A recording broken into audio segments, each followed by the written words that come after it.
जय हिंद। आज हम लोग इस वीडियो में समझते हैं कि हिंदी व्याकरण को शुरुआत से अंत तक इसके पार्ट बाय पार्ट आते रहेंगे। एक भाग, दो भाग, उसका तीसरा भाग ऐसे ही बनता रहेगा। तो हिंदी ग्रामर जिन भी बच्चों की कमजोर है उसको शुरुआत से पढ़ने का एक मौका मिल रहा है। हम लोग देख ही सकते हैं हिंदी ग्रामर हम लोग शुरू कर रहे हैं आज से। इसमें जैसे भाषा हो गई, व्याकरण हो गई और लिपियां हो गई, ये सारी चीजों को डिस्कस करेंगे। कितने और आगे चल के स्वर व्यंजन सब चीज A to Z हम लोग समझने वाले हैं इसके अंतर्गत कि कौन क्या होता है, कैसे ग्रामर है शुरुआत से। अगर बिल्कुल नहीं आ रहा है, मैं मान के चलता हूँ बिल्कुल ही जीरो है, सिर्फ आपको का खा गा आता है, तब भी कोई दिक्कत नहीं है। मैं का खा गा से भी आगे सुनाऊंगा, आप लोगों को सिखाऊंगा। तो आज पहला लेसन शुरू करते हैं। पहला क्वेश्चन है आपका, भाषा क्या है? भाषा क्या है? What is the language? What is the definition of language? है ना। भाषा क्या होती है? जब भी हम किसी से बातचीत करते हैं ना कोई माध्यम होता है बातचीत करने का, तो वही माध्यम ही हमारा भाषा बन जाता है। जब भी हम अपने विचारों को, हमारे माइंड में क्या चल रहा है, आपके माइंड में क्या चल रहा है, हम जो भी आपको बताना चाह रहे हैं, जैसे हम आज की क्लास ही आपको पढ़ाना चाह रहे हैं, तो ये सारी की सारी जिस माध्यम से हम आपको जो बातें बताएंगे वही माध्यम ही भाषा बन जाएगा। इसी आधार पर डिफिनेशन लिख सकते हो कि भाषा क्या है। भाषा एक ऐसा माध्यम है जिसके द्वारा हम अपने विचारों को किसी के सामने प्रकट करते हैं, बताते हैं, जाहिर करते हैं। ठीक है, आप कुछ भी लिख सकते हो। डिफिनेशन आपके सामने लिख भी दिया मैंने कि भाषा एक ऐसा माध्यम है जिसके द्वारा हम अपने विचारों को किसी के सामने प्रकट करते हैं, बताते हैं या जाहिर करते हैं। ठीक है, समझ गए बच्चों भाषा क्या है? तो भाषा एक ऐसा माध्यम है जिसके द्वारा हम अपने विचारों को, जो भी हमारे मन में चल रहा है, आपके मन में चल रहा है, वो किसी को बताते हैं। तो जिस माध्यम से बताते हैं वही भाषा हो जाती है। ठीक है, और चाहे वो लिख करके बताएं, चाहे ऐसे ही मौखिक बताएं, वो अभी आगे समझेंगे। भाषा के प्रकार, भाषा क्या होती है ये बता दिया। इसके बाद में आता है कि भाषा के प्रकार, आखिर भाषा होती कितने प्रकार की है? तो बच्चों मुख्यतः भाषा जो है दो प्रकार की होती है। मुख्यतः भाषा दो प्रकार की होती है।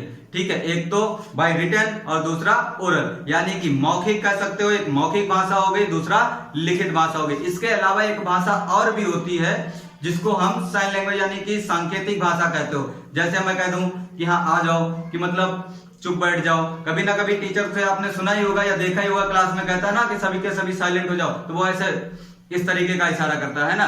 तो इस तरीके का इशारा करना ही क्या कहलाता है? सांकेतिक भाषा। वो बिना कुछ बोले आपको बता देता है कि हाँ आप लोग शांत रहिए, है ना। अगर घर पे कोई दूर से कहता है तो मतलब खाना खा चुके, है ना। तो भाई भाषा क्या होता है? भाषा के प्रकार क्या है? तो भाषा मुख्यतः कितने प्रकार की होती है बच्चों? दो, एक लिखित और दूसरा मौखिक। एक लिखित हो जाएगा आपका, दूसरा मौखिक हो जाएगा। अब समझते हैं लिखित भाषा क्या होती है। तो जब भी हम अपने विचारों को किसी के सामने लिखकर प्रकट करते हैं, फिर बता रहा हूं लिखकर प्रकट करते हैं, जैसे मैंने यहां पर लिखकर बताया हुआ है आपको।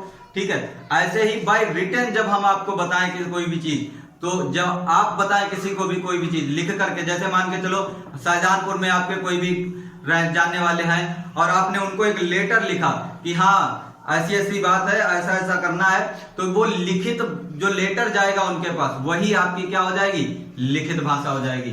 समझ गए बच्चों?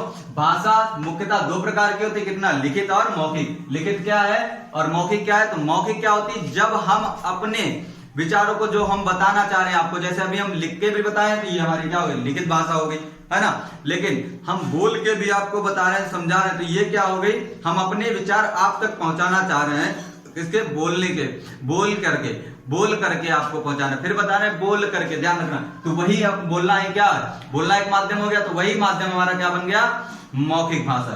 तो इसी आधार पर समझते हैं मौखिक भाषा क्या है। तो जब हम अपने विचारों को किसी के सामने बोलकर प्रकट करते हैं, क्या करते हैं? बोलकर प्रकट करते हैं, तब क्या कहलाता है? यही क्या बन जाता है? ये माध्यम मौखिक भाषा बन जाता है बच्चों। क्या बन जाता है? मौखिक भाषा। बिल्कुल इजी कॉन्सेप्ट में समझते हैं, है ना। दूसरा है लिखित भाषा। जब हम अपने विचारों को, उसी में आगे जोड़ दो कि जब हम अपने विचारों को क्या करते हैं? किसी के सामने लिखकर प्रकट करते हैं, लेटर दे करके, है ना, लिखते हुए प्रकट करते हैं, तब क्या कहलाती है? वही माध्यम हमारा क्या बन जाता है? लिखित भाषा। क्या बन जाता है बच्चों? लिखित भाषा। अब लिखने में मौखिक तो हो गई, है ना, और इसके अलावा एक और भी बताई थी हमने आपको, सांकेतिक भाषा, है ना।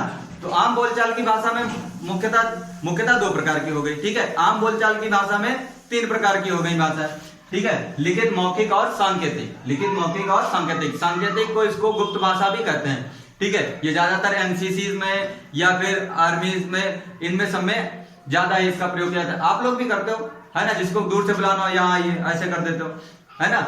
तो इस प्रकार से उसके बाद में आता है लिखित भाषा। लिखित भाषा में बच्चों कोई ना कोई तरीका एक जरूर होता है, ठीक है।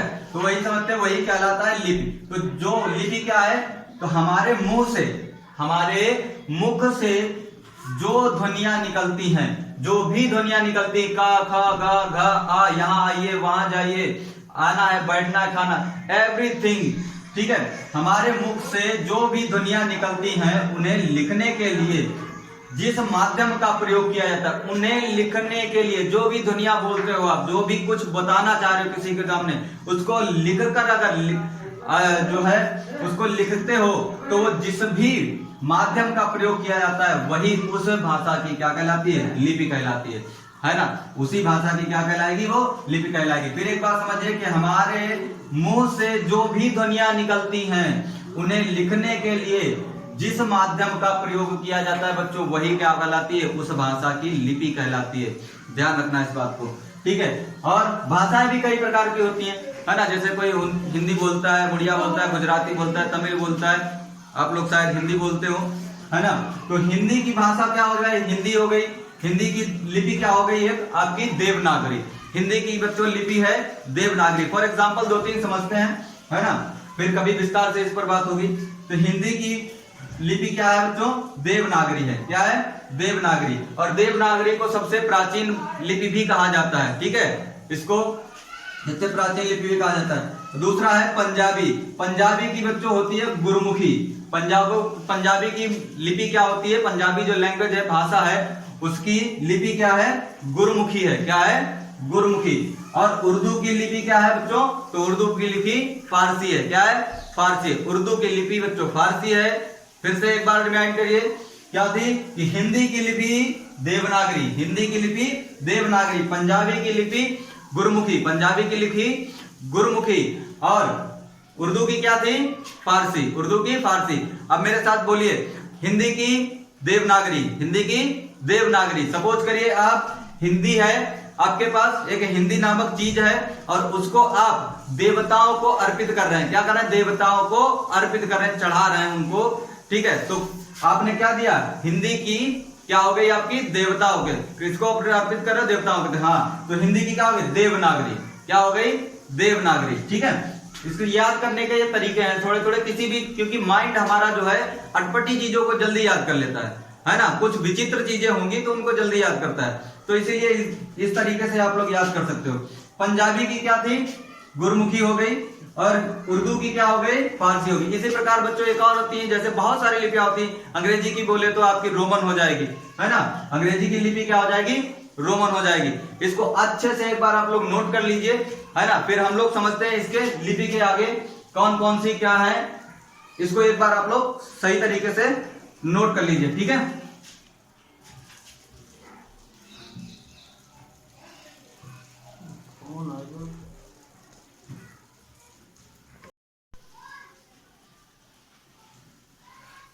चलिए अब हम लोग समझते हैं उसके आगे का प्रोसेस कि व्याकरण क्या है। आखिर व्याकरण पढ़ रहे हैं, इसके बाद नंबर आता है कि व्याकरण का, कि व्याकरण है क्या आखिर। तो व्याकरण बच्चों क्या है कि जो भी भाषा हम लिखते हैं, बोलते हैं, बताते हैं, उसके नियमों का अच्छी तरीके से वो हमको क्या कराती है, ज्ञान करा देती है। उसके नियम क्या है, शर्तें क्या है। भाई जो भी काम करते हो, कोई ना कोई काम करो तो उसकी कुछ नियम होती है, कुछ शर्तें होती हैं, है ना, कुछ कंडीशंस होती हैं। तो वही चीजें उन कंडीशन से हमको अवेयर कराता है, उन उसके नियमों को हमको बताता है कि इसके कौन से नियम है। जैसे हम कहें कोई दो शब्द, दो बार जो है एक ही शब्द अगर हम लिखें तो उसके बीच में डैश लगा देते हैं। जैसे क्या क्या तो बीच में डैश लगाते हैं, कब कब तो डैश लगाते हैं, या है ना। या जब 5 एक ही बार में 5 स्थानों के नाम बताने हो या लिखने हो, जैसे शाहजहानपुर, हरदोई, बिलाग्राम, तो क्या है, कॉमा कर करके बताते हैं, है ना। जैसे बताते हैं संज्ञा क्या है, तो क्या है संज्ञा के जैसे किस प्रकार से, जैसे स्थानवाचक, भाववाचक, ये कॉमा लगा लगा कर बताते हैं। इन सब का ज्ञान कराना ही, नियमों का ज्ञान कराना, जिसके कारण क्या होती है, अशुद्धियां नहीं होती हैं। जिसके कारण बच्चों क्या होती है, अशुद्धियां नहीं होती है, वही हमारा व्याकरण कहलाता है। तो इस आधार पर इसकी डिफिनेशन बनती है कि व्याकरण के द्वारा किसी भी भाषा के उच्चारण, बोलचाल अथवा लेखन के नियमों का क्या हो जाता है, भली भांति हमको ज्ञान हो जाता है। भाषा की अशुद्धियों को निकालकर शुद्ध रूप देना ही क्या कहलाता है बच्चों, व्याकरण कहलाता है। क्या कहलाता है, व्याकरण कहलाता है। इसके बाद नंबर आता है व्याकरण के भेद। आखिर व्याकरण भी कितने कई प्रकार की होती है, तो व्याकरण के भेद क्या क्या है, व्याकरण क्या है, रूप क्या क्या है, ठीक है। भेद पूछे, रूप पूछे, टाइप्स पूछे, एक ही बात होती है, कंफ्यूज नहीं होना है। व्याकरण के भेद क्या, तो व्याकरण के प्रमुख 3 भेद होते हैं बच्चों। कितने, 3 भेद होते हैं। ध्यान रखना कितने भेद होते हैं, 3 भेद होते हैं। एक तो होता है वर्ण विचार, दूसरा होता है शब्द विचार, तीसरा होता है वाक्य विचार। एक होता है वर्ण विचार, दूसरा वाक्य विचार और तीसरा शब्द विचार। इनको अच्छी तरीके से याद रखना है। वर्ण शब्द वाक्य, वर्ण शब्द वाक्य, ध्यान रखना है। वर्ण शब्द और वाक्य, वर्ण विचार, शब्द विचार और वाक्य विचार, ठीक है। वर्ण विचार, शब्द विचार और वेरी गुड, वाक्य विचार। जहां पर भी कोई भी डाउट हुआ करे ये समझ के पढ़िए कि आप लोग क्लासरूम में बैठे हैं, ऑफलाइन पढ़ रहे हैं ना कि ऑनलाइन, है ना। तो उसको ही और कोशिश करें कि जब भी पढ़े तो ईयरफोन्स का इस्तेमाल करें और किसी शांत जगह पर बैठकर ही पढ़ें, ठीक है। तो क्या हो गया, पहला हो गया वर्ण विचार, दूसरा हो गया शब्द विचार, तीसरा हो गया वाक्य विचार। अब भाई ये क्या है, इनके भी पार्ट्स होते हैं, ठीक है, इनके भी पार्ट्स होते हैं, इनके भी भाग होते हैं, लेकिन टेंशन नहीं लेना है। 1 बाय 1 हम लोग अभी भी आपसे वादा किया ना कि आपको सबसे सरल तरीके से समझाएंगे, तो पक्का है कि आपको समझाएंगे, एक एक चीज समझेंगे छोटे छोटे वीडियो में।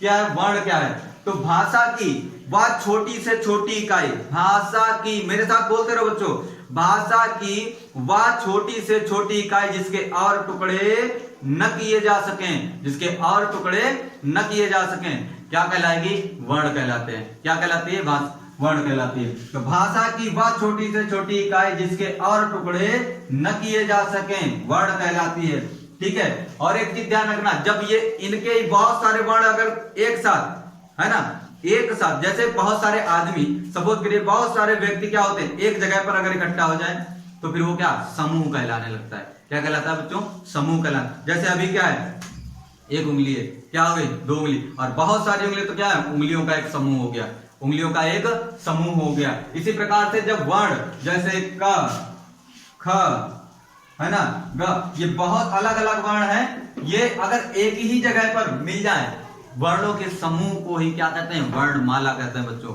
क्या कहते हैं, वर्णमाला कहते हैं, ठीक है। तो भाषा की वह छोटी से छोटी इकाई जिसके और टुकड़े न किए जा सकें, वर्ण कहलाती है। और तथा वर्णों के समूह को बच्चों क्या कहते हैं, वर्णमाला कहते हैं। क्या कहते हैं, वर्णमाला कहते हैं। वेरी गुड, इसको समझते रहना है, ठीक है। या इसको एक तरीके से और भी याद कर सकते हो कि भाषा की सबसे छोटी इकाई को, भाषा की सबसे छोटी इकाई को क्या कहते हैं बच्चों, वर्ण कहते हैं। भाषा की सबसे छोटी इकाई को वर्ण कहते हैं, ठीक है। भाषा की सबसे छोटी इकाई को वर्ण कहते हैं। अब बेटा वर्ण जो है, वर्ण समझ लिया। अब वर्ण के भी प्रकार होते हैं। वर्ण कितने प्रकार के होते हैं, वर्ण 2 प्रकार के होते हैं। कितने, 2, एक स्वर और एक व्यंजन।